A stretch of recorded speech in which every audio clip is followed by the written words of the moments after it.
नमस्कार मित्रों, नई किरण चैनल में मैं आलोक त्रिपाठी आप सभी का हार्दिक स्वागत करता हूँ। नया रास्ता उपन्यास के 16वें अध्याय के साथ उपस्थित हुआ हूँ। 16वें अध्याय की कहानी सुनते हैं। आशा की शादी के 2 दिन रह गए थे। मीनू भी मेरठ से 3 दिन पहले आ गई थी। उसने घर आकर माँ के साथ काफ़ी काम कराया और काफ़ी काम अभी बाकी था जो कि अगले 2 दिनों में करना था। आशा यद्यपि मीनू की छोटी बहन थी, परंतु मीनू को कभी भी यह एहसास नहीं हुआ कि उसकी छोटी बहन की शादी उससे पहले हो रही है। उसकी बुआ जी भी शादी से 2 दिन पहले आ गई थी। मीनू के पिताजी व माँ को इस बात की शंका थी कि कहीं मीनू की बुआ जी उसे ऐसे शब्द न कह दें जो उसके हृदय को ठेस पहुंचाए, क्योंकि वे उनकी आदत को जानते थे। अवसर पाकर दयाराम जी ने अपनी बहन को अलग कमरे में बुलाया और कहा, बहन जी, ऐसा है कि आप मीनू से उसकी शादी के विषय में कुछ न कहना। बुआ जी बोली, ना भैया, मैं तो उससे कुछ भी नहीं कह रही हूँ, पर हाँ, तुम पहले आशा की शादी क्यों कर रहे हो? पहले तो मीनू की शादी करनी चाहिए। बड़ी को छोड़कर छोटी की शादी नहीं करते हैं। उनकी यह बात सुनकर पिताजी निम्रतापूर्वक बोले, बहन जी, आजकल इन बातों को कौन मानता है? और फिर मीनू वकालत पढ़ रही है, अभी उसकी शादी कैसे हो सकती है? इतना कहकर पिताजी अपने काम में व्यस्त हो गए। अगले दिन सुबह से ही शादी की अनेक रस्में शुरू हो गई। एक रस्म के अनुसार बड़ी बहन को आरती उतारनी होती है। जैसे ही उस रस्म का नंबर आया, बुआ जी बोली, मीनू की माँ, इस रस्म को कौन करेगा? सामने बैठी मीनू की ओर इशारा करते हुए माँ बोली, बड़ी बहन ही करती है यह रस्म, इसलिए मीनू ही करेगी। मीनू? अरे मीनू कैसे कर सकती है? यह रस्म तो शादीशुदा बहन ही कर सकती है। मीनू की तो अभी शादी ही नहीं हुई। बुआ जी कुछ उत्तेजित होकर बोली। यह बात सुनकर सामने बैठी मीनू का चेहरा मुरझा गया। मीनू के मुरझाए चेहरे को देखकर माँ उसकी मनःस्थिति समझ गई। मनःस्थिति का मतलब होता है मेंटल स्टेट। और बुआ जी से बोली, आजकल कौन मानता है इन सब बातों को?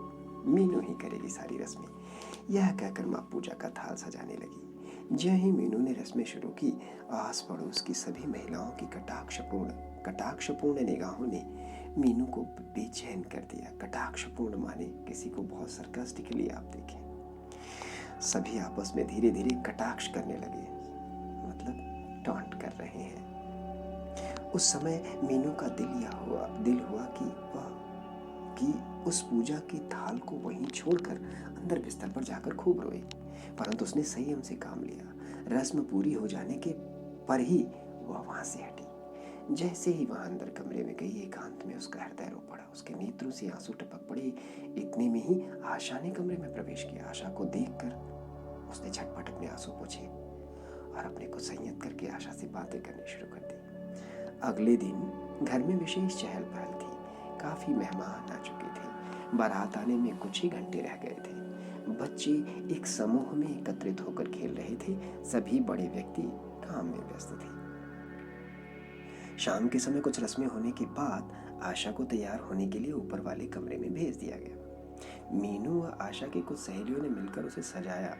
लाल रंग के लहंगे में आशा का रूप और अधिक निखर आया। जो कोई भी उसे देखता उसके रंग रूप की प्रशंसा करता। आशा के विवाह में पहनने के लिए मीनू ने एक साड़ी खरीदी थी। वैसे तो साड़ी पहनने में उसे बहुत अधिक परेशानी अनुभव होती थी, क्योंकि शुरू में साड़ी संभालना कोई आसान काम तो नहीं है, परंतु उसने अपने लिए विशेष तौर पर विवाह में पहनने के लिए साड़ी खरीदी थी, इसलिए उसने साड़ी को ही पहना। हरे रंग की उस साड़ी में मीनू सुंदर लग रही थी। हल्का सा मेकअप करने के बाद उसका रंग रूप निखर आया था। उसे साड़ी पहनने का अभ्यास नहीं था, इसलिए उसने साड़ी बांधकर पिन ठीक प्रकार से लगा लिए थे, जिससे किसी प्रकार की असुविधा न हो। झटपट तैयार होकर मीनू नीचे उतर आई। घर में काफी मेहमान आ चुके थे। उसने उन सबका स्वागत किया। इतने में ही आशा की 2 सहेलियां आ गई। मीनू उनसे बातों में व्यस्त हो गई। तभी उसका ध्यान उन 2 महिलाओं की ओर आकर्षित हुआ जो आपस में बैठी बातें कर रही थी। पहली महिला ने पूछा, इनकी बड़ी बेटी कहाँ है जिसकी अभी शादी नहीं हुई है? दूसरी महिला ने मीनू की तरफ इशारा करते हुए बताया, वह सामने जो हरे रंग की साड़ी में खड़ी है ना, वही बड़ी बेटी है। तीसरी महिला बोली, लड़की तो बड़ी भी सुंदर है, फिर इसकी शादी क्यों नहीं हुई? इतना सुनकर पहली महिला बोल पड़ी, क्या पता चलता है आजकल की लड़कियों का, बड़े नखरे होते हैं इनकी। दूसरी महिला, जो मीनू के परिवार को अच्छी तरह जानती थी, बोली, यह लड़की वकालत पढ़ रही है, इसलिए इसने अभी शादी करने से मना कर दिया है। तभी पहली बोल पड़ी, पढ़ाने के चक्कर में कौन अपनी बेटियों को इतना जवान करता है, आधी उम्र तो पढ़ाई के चक्कर में ही निकल जाती है। मीनू आशा की सहेलियों के साथ खड़ी बातें कर रही थी, परंतु उसके कान उन महिलाओं की बातें सुन रहे थे। यह सब बातें सुन सुनकर वह बहुत ऊब चुकी थी। क्या इस समाज में किसी को अपनी तरह से जीने का अधिकार नहीं है? वह शादी करे या ना करे, किसी को क्या चिंता है इस बात की? इस समाज को किसी तरह भी चैन नहीं पड़ता। इस तरह की ये बातें सुनकर मीनू का हृदय बेचैन हो उठता।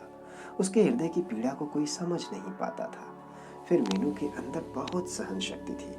अपने दिल की पीड़ा को वह चेहरे तक न आने दे रही थी। जयमाला का कार्यक्रम भी संपन्न हो गया। मीनू प्रसन्नतापूर्वक हर कार्य करती रही और हर कार्यक्रम में भाग लेती रही।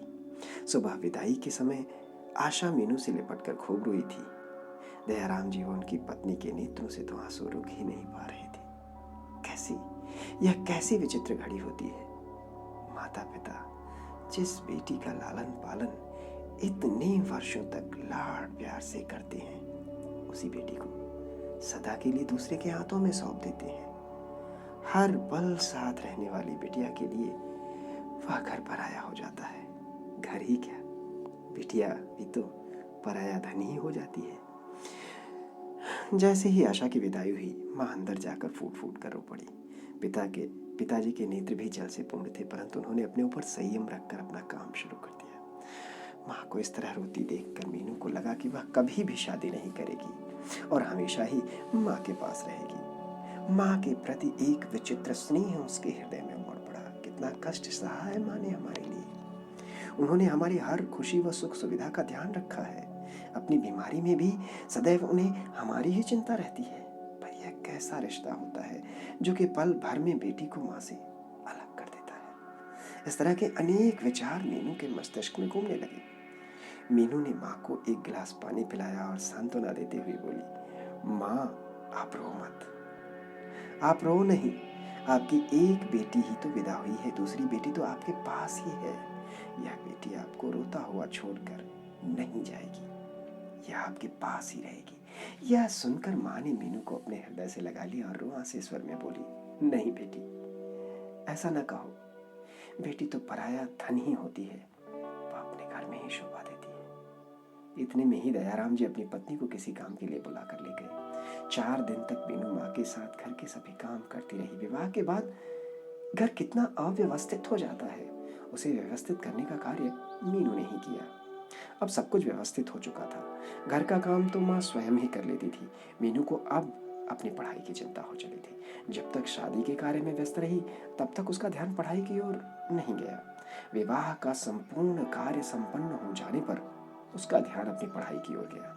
मीनू को लगा कि अब मेरठ जाने के बाद उसे बहुत लगन से पढ़ना पड़ेगा, क्योंकि वह काफी दिनों की छुट्टियां ले चुकी थी।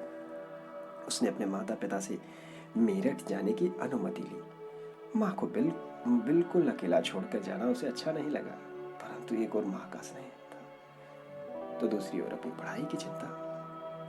मीनू की माँ ने स्वयं ही उसे मेरठ जाने की अनुमति दे दी थी। वे जानती थी कि आशा के विवाह के कारण मीनू की 10 दिन की छुट्टियां हो गई हैं, और इस तरह से मीनू तैयार हो जाती है जाने के लिए। और यह अध्याय 16वां अध्याय यहीं समाप्त होता है। और जैसा कि मैं बताता हूँ, इस अध्याय के शब्दार्थ, इस अध्याय से जुड़े प्रश्नोत्तर का अभ्यास करने के लिए डिस्क्रिप्शन में दिए गए लिंक पर आप जाएं और अभ्यास करें। अगर हमारा कहानी करने का ढंग आपको अच्छा लगा हो तो मेरे चैनल को लाइक कीजिए, सब्सक्राइब कीजिए और शेयर कीजिए।